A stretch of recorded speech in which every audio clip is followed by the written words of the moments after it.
ಹೊಸ ವರ್ಷದ ಮೊದಲ ದಿನ ಮೈಸೂರಿನ ಪ್ರವಾಸಿ ತಾಣಗಳಲ್ಲಿ ಹೆಚ್ಚಿನ ಜನರು ಆಗಮಿಸಿದ್ದಾರೆ.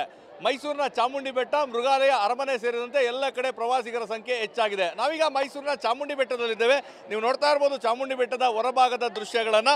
ಇವತ್ತು ಸಾವಿರಾರು ಸಂಖ್ಯೆಯಲ್ಲಿ ಭಕ್ತರು ನಾಡ ಅಧಿದೇವತೆ ತಾಯಿ ಚಾಮುಂಡೇಶ್ವರಿಯ ದರ್ಶನಕ್ಕೆ ಆಗಮಿಸಿದ್ದಾರೆ. ಹೊಸ ವರ್ಷದ ಮೊದಲ ದಿನ ತಾಯಿ ಚಾಮುಂಡೇಶ್ವರಿಯ ದರ್ಶನವನ್ನು ಪಡೆದರೆ ಎಲ್ಲವೂ ಒಳಿತಾಗ್ತದೆ ಅನ್ನೋ ನಂಬಿಕೆಯಿಂದ ಬೆಳಗಿನ ಜಾವದಿಂದ ಹೆಚ್ಚಿನ ಸಂಖ್ಯೆಯಲ್ಲಿ ಭಕ್ತರು ಬಂದು ಈ ಒಂದು ದರ್ಶನವನ್ನು ಪಡೆಯುವಂಥ ಕೆಲಸವನ್ನು ಮಾಡ್ತಾ ಇದ್ದಾರೆ. ಚಾಮುಂಡೇಶ್ವರಿ ಆಡಳಿತ ಮಂಡಳಿದ ವತಿಯಿಂದ ಎಲ್ಲವೂ ಸಹ ವ್ಯವಸ್ಥಿತವಾಗಿರಬೇಕು ಅಂತೇಳಿ ಎಲ್ಲ ಸಿದ್ಧತೆಗಳನ್ನ ಮಾಡಿಕೊಳ್ಳಲಾಗಿದೆ. ನೀವು ನೋಡ್ತಾ ಇರ್ಬೋದು, ಬ್ಯಾರಿಕೇಡ್ ವ್ಯವಸ್ಥೆಗಳನ್ನು ಮಾಡಿದ್ದಾರೆ.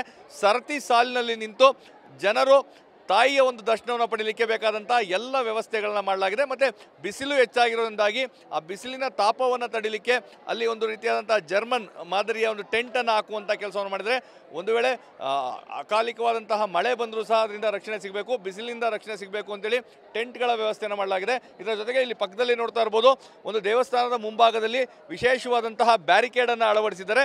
ಮತ್ತು ಇಲ್ಲಿ ಪೊಲೀಸ್ ಅಧಿಕಾರಿಗಳನ್ನು ನಿಯೋಜಿಸುವಂಥ ಕೆಲಸವನ್ನು ಮಾಡಿದ್ದಾರೆ. ಅಂದರೆ ಈ ಒಂದು ಸ್ಥಳದಲ್ಲಿ ಸಾಮಾನ್ಯವಾಗಿ ಬೇರೆ ಸಂದರ್ಭಗಳಲ್ಲಿ ಜನಜಂಗುಳಿ ಇರ್ತಾ ಇತ್ತು, ಯಾರಿಗೂ ಸಹ ನಿಂತ್ಕೊಳ್ಳೋಕ್ಕೆ ಅವಕಾಶ ಆಗ್ತಾ ಇರಲಿಲ್ಲ. ಹೀಗಾಗಿ ಆ ಬ್ಯಾರಿಕೇಡ್ಗಳ ಮುಖಾಂತರವಾಗಿ ಜನರನ್ನು ಒಳಗೆ ಬಿಡುವಂಥದ್ದು ಮತ್ತು ಯಾವುದೇ ನೂಕು ನುಗ್ಗಲಾಗಬಾರ್ದು. ಯಾಕಂದರೆ ಸಾವಿರಾರು ಜನರು ಇಲ್ಲಿ ಸೇರ್ತಾ ಇರೋದ್ರಿಂದಾಗಿ ಜನರಲ್ಲಿ ಒಂದು ರೀತಿಯಾದಂಥ ಗೊಂದಲ ಉಂಟಾಗಿ ನೂಕಾಟ ತಳ್ಳಾಟ ಆದರೆ ಒಂದು ರೀತಿಯಾದ ಗೊಂದಲಮಯವಾದ ವಾತಾವರಣ ನಿರ್ಮಾಣ ಆಗ್ತದೆ. ಅದಕ್ಕೆ ಬ್ರೇಕ್ ಹಾಕಬೇಕು ಅಂತೇಳಿ ಪೊಲೀಸ್ ಅಧಿಕಾರಿಗಳನ್ನು ಮತ್ತು ಪೊಲೀಸ್ ಸಿಬ್ಬಂದಿಗಳನ್ನು ಇಲ್ಲಿ ನೇಮಿಸುವಂಥ ಕೆಲಸವನ್ನು ಮಾಡಿದರೆ.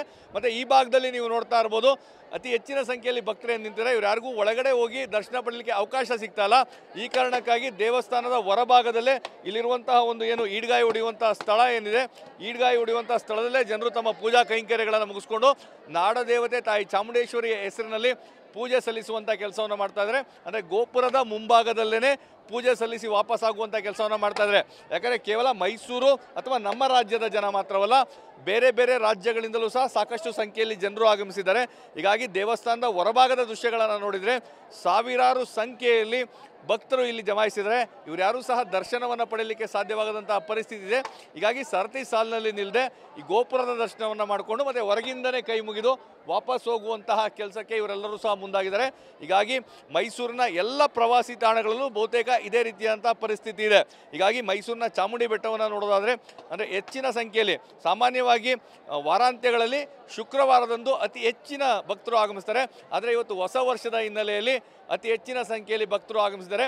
ಬೆಳಗ್ಗೆಯಿಂದ ರಾತ್ರಿವರೆಗೂ ನಿರಂತರವಾಗಿ ಭಕ್ತರಿಗೆ ದರ್ಶನದ ವ್ಯವಸ್ಥೆಯನ್ನು ಮಾಡಲಾಗಿದೆ. ಇದರ ಜೊತೆಗೆ ಬೇಕಾದಂಥ ಎಲ್ಲ ಸಿದ್ಧತೆಗಳನ್ನು ಸಹ ಚಾಮುಂಡಿ ಬೆಟ್ಟದ ಆಡಳಿತ ಮಂಡಳಿಯಿಂದ ಮಾಡಿಕೊಳ್ಳಲಾಗಿದೆ. ಚಾಮುಂಡಿ ಬೆಟ್ಟದಿಂದ ಕ್ಯಾಮ್ರಾ ಪರ್ಸನ್ ಪ್ರಮೋದ್ ಜೊತೆ ರಾಮ್, TV9.